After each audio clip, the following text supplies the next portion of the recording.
ইসলামী bank news top 10। ফ্যাসিবাদের বিরুদ্ধে লড়াই শেষে একটি বৈষম্যহীন বাংলাদেশ গড়ার প্রত্যয়ে শুরু হলো বিজয়ের মাস ডিসেম্বর।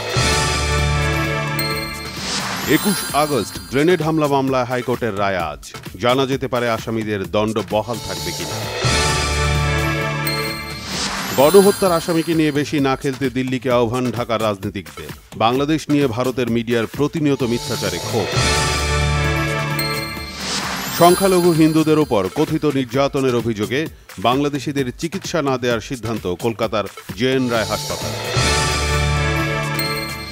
পররাষ্ট্র উপদেষ্টা মোহাম্মদ তৌহিদ হোসেন বলেছেন, ভারতের মিডিয়া যে ভূমিকা নিয়েছে তাতে দুদেশের সম্পর্কে নেতিবাচক প্রভাব পড়বে।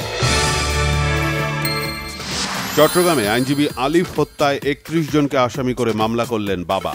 এ পর্যন্ত 39 গ্রেফতার, আওয়ামী লীগের ইন্ধনের অভিযোগ।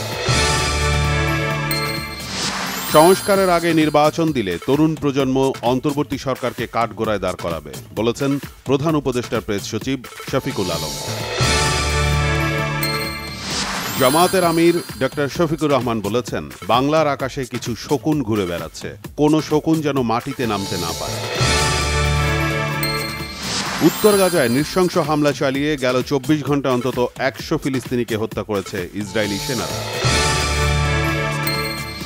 মিরপুরে বাংলাদেশ নারী দলের টানা দ্বিতীয় জয়। আয়ারল্যান্ডকে 5 উইকেটে হারিয়ে সিরিজ জিতল টাইগ্রেসরা।